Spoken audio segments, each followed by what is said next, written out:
All right, let's try and rip through this here. Just wanted to give you guys a shot at looking at one of these calculator problems and kind of some of the neat things that you can do in your calculator. So yeah, let's do it. So it's got a particle here. When you see that and you've got like a set of questions about the same kind of function that they're giving you, it's nice to go and define that particle or that function. So I'm going to go into here and go v of t. Oops, can't see what's going on there. Let's make that just a little bit bigger. There we go. Okay, v of t. And then you go and use this control, and then this button here will define that for us. But I better get the cursor out here first. So control, and then let's define it, and it gives this little happy sign there, like a colon and then an equal sign. And let's put our function in. So what this is going to do is it's going to save us from having to retype this every time. Sorry, I'm caps lock there. I shouldn't be. There you go. Sine and t squared over 2. Okay. So once we hit return on that one, it says done. And so now our calculator knows that that v of t is this whole equation, right? So this is kind of nice. So our first question here says that at time t is equal to 4, is the particle speeding up or slowing down? So with speed, we got to compare our velocity with our acceleration. So I'm just going to go into the calculator and go v of 4, and that'll give us an answer straight away. Okay, but I want a decimal answer, so I'm going to go control and enter. Oops, let's try that again. So let's see what happens if I go control and enter now. There we go. And I've got mine set to fix 4 on the settings, but if you go up here and you want more decimals, you can just drag it down and it gives you, I think, up to 10 or something like that there. So that's kind of nice to do. So we know that our velocity at 4 was positive. So now we want to go and find our velocity prime at 4 as well. So I can go menu, calc, let's do the derivative at a point, and I use the variable t, and I want to know what it's at 4. So that looks good. And now again, instead of rewriting all of this in, I can go v of t.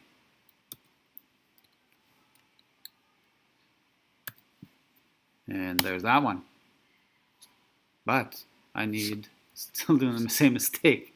I've got to take that one down here again and then get control and enter to get my decimal. Okay, so I've got positive velocity, negative acceleration, so that means I'm slowing down. Okay, our second question there says find all the times on the interval when the particle changes direction. Okay, so this one's kind of nicer to look at on the graph. So we got to go in and do some retyping here. So let's go and make a new window and add a graph. And so now, unfortunately, we got to do this all over again. Plus 2 sine, and now I'm gonna put x squared in because our function here is in terms of x. We can't change that. X squared divided by 2. So I'm going to plunk that in there. And I would go and change the window right away to the exact interval that they've got here. Just because it's hard to see what's going on here. So I'm going to grab this and bring it down here. But anyway, let's go to the window quick and make it in between. I guess we want in between 0 and 3. And if you want to mess around with the heights here, you can too. I guess we'd be safe with probably -3 there. And maybe 4 there.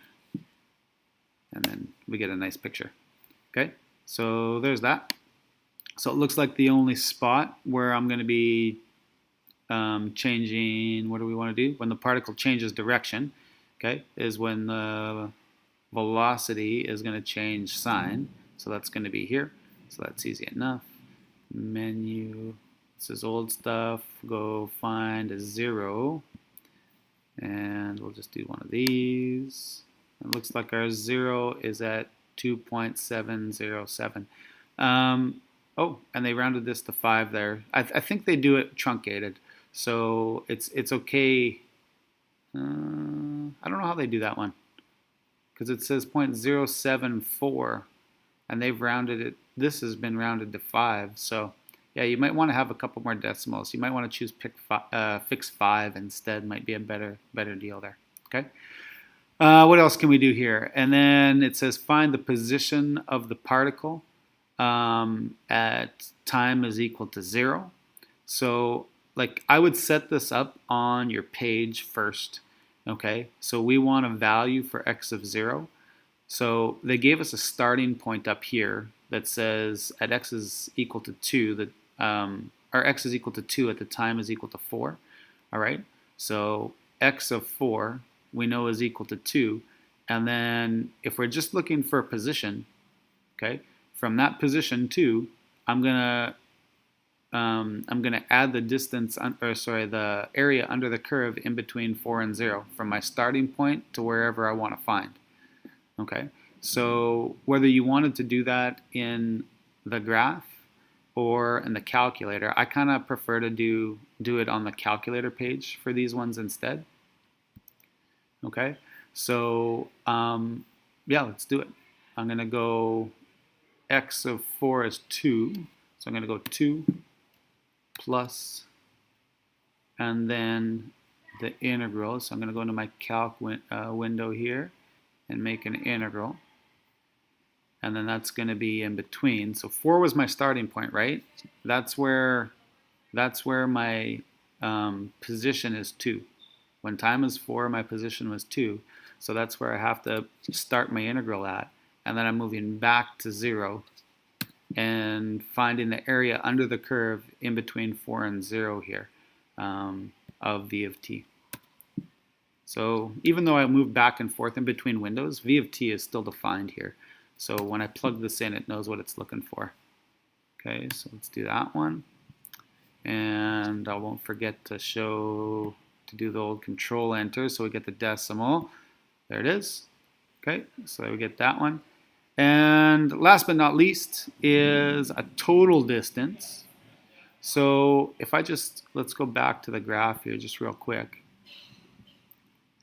Okay, if I'm looking at my velocity, and I'm going to make the window just a little bit, well, this is maybe good enough. Okay, if I'm looking at the velocity of this curve, the area underneath it represents the amount of distance that I've traveled in between that time, right? But it doesn't tell me anything about the starting position. Okay, so we already answered the question, like where does this thing turn around, right? Where does it change direction? And we knew here. So like when I go to actually find a position, the little bit of area under here is going to count against this area here because I'm moving in a forward direction. Let's say this is some big number in here, and this is a little number in here. I would subtract this little number from this big one to get kind of where I was from my position. Okay, but when I do total distance, like the amount of area that I travel here still counts. Like if this is like say 12 and this is 3, okay, I've still traveled, I've still walked, 15, even though I walked back into this 12 when I first started. So to do total distance, it makes kind of sense to just take the absolute value of all of this, because then it's going to flip this part of the curve down here above the x-axis, right? That's what the absolute value would do. And then I'm just adding those two areas up to get me like the actual total distance that I've walked. Okay, so long story short, when you go to calculate that, it's simple. You're just going to use the absolute value. So in your calculator here, again, that's an integral. And this one, how far does it go from 0 to 3? We don't really need to, like it's giving us the limits of integration. It doesn't include this starting point here. It's just saying how far did I go. All right, so from in between 0 and 3, I'm going to go and do an integral from 0 to 3. And then to go hunt for your little absolute value sign, you go into this one, and there it is. And because v of t is already defined, we can do one of those. So look at this. It took about 5 minutes to do 9 points of AP questioning here. Okay? It's just important that you don't give bald answers. So if you show this, they're not going to give you anything. You just have to show the concept in the form of the integral, or like even up here it says v of 4 and v prime of 4, and they do the you do your justification down here. Make sure you're like labeling everything that you're doing. Don't just leave bald decimals, because that's going to get you into trouble when it goes for the points. But that's it. That's a good one. Happy days are here again. See you tomorrow.